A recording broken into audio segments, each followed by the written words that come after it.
He doesn't even have money for gas and you're fixing his truck for free. That's what my neighbor barked when he saw me wiping grease from the hood of an old F-150.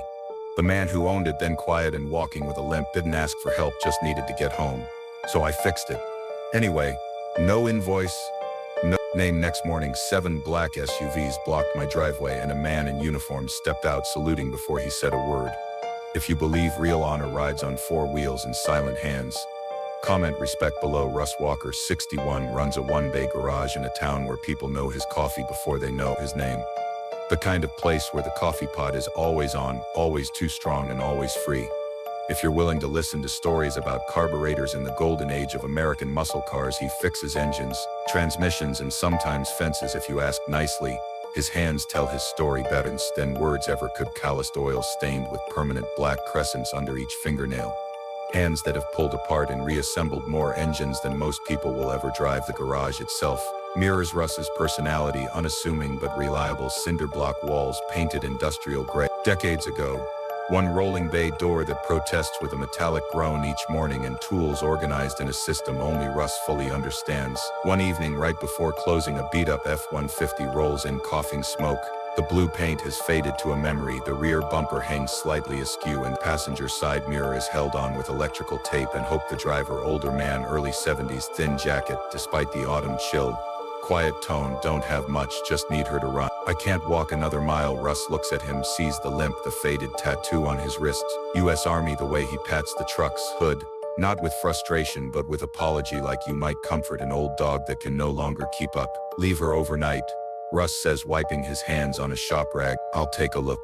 No paperwork, no deposit, no questions about payment plans or credit cards. The truck wheezes into the bay and Russ raises the hood. Smoke billows out, carrying the distinct odor of burning oil and neglect. Not abused, just the inevitable decline that comes when resources too scarce to match necessity. Neighbor across the street scoffs from his porch.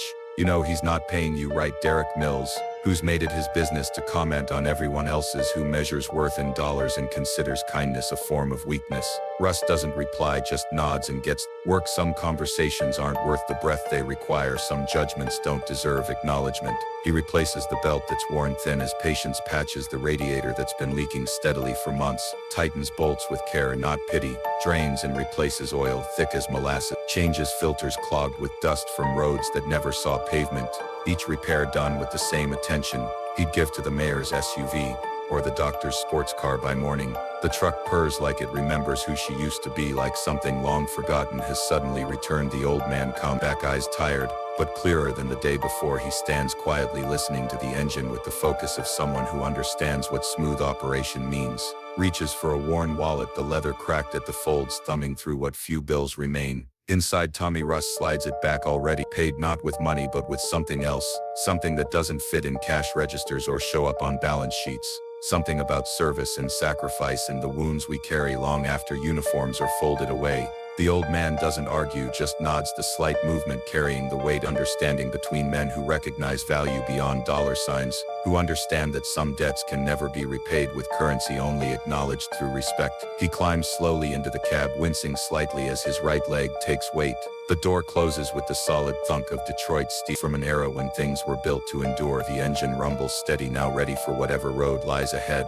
Russ watches him drive away, no paperwork complete, no receipt exchanged, just the quiet satisfaction of something broken made whole again. That night, Russ hears murmurs. The town grapevine works faster than any social media, spreading news through coffee shop conversations and grocery store checkout lines.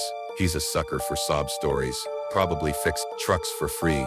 All week now, the casual cruelty of judgment passed without context. At the diner, 2 tables over, the bank manager shakes his head. Bad business model. Sentiment doesn't pay property taxes, as if kindness and commerce are mutually exclusive, as if every action must be measured by its immediate financial return. One man leaves a 1-star review online. Won't last if he keeps giving it all away. Digital criticism from someone who's never held a wrench, never felt the satisfaction of making something broken whole again.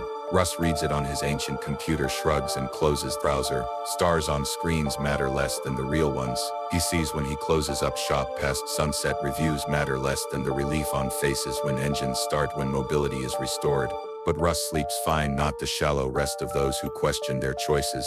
but the deep sleep of some are aligned with their own internal compass. The next morning as he opens the shop, something's different. The quality of silence that precedes significant events.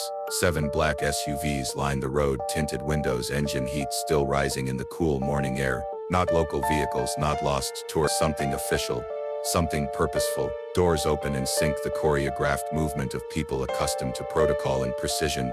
Military officers step out, uniforms pressed sharp enough to cut air, shoes reflecting morning light, led by a man with 4 stars on his shoulder. Not just military, high command. The town stares, windows filled with faces.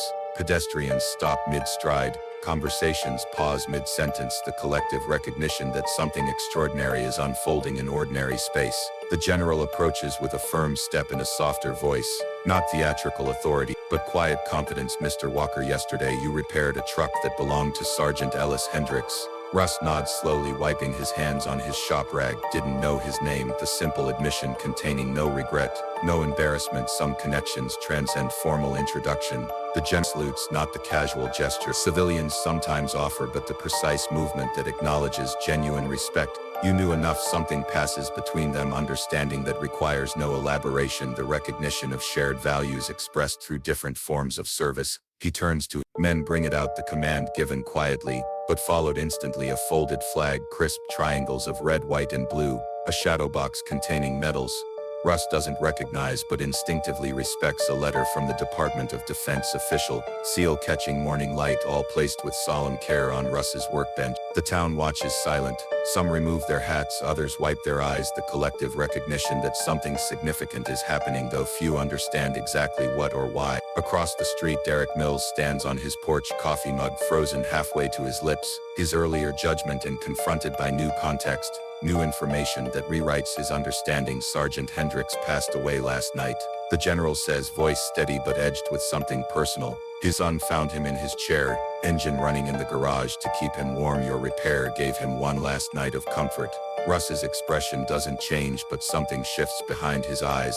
The weight of understanding that his work extended beyond mechanics into something more profound. Sometimes fixing an engine is about more than transportation. Sometimes it's about dignity. He wanted you to have these, the general continues. Left a note, said you were the last person who treated him like a man, not a memory. The general salutes again. His officers follow suit, a synchronized wave. Respect directed not at rank or uniform, but at the recognition of service in its purest form. And Russ, oil-stained, calloused, ordinary. Russ stands a little straighter in his shop doorway, not from pride, but from the weight of honor being passed from one set of shoulders to another. A crowd has gathered, now not just neighbors but people from across town, word spreading with the invisible efficiency of small communities, whispers passing between strangers who suddenly feel connected by this unexpected ceremony on an ordinary weekday.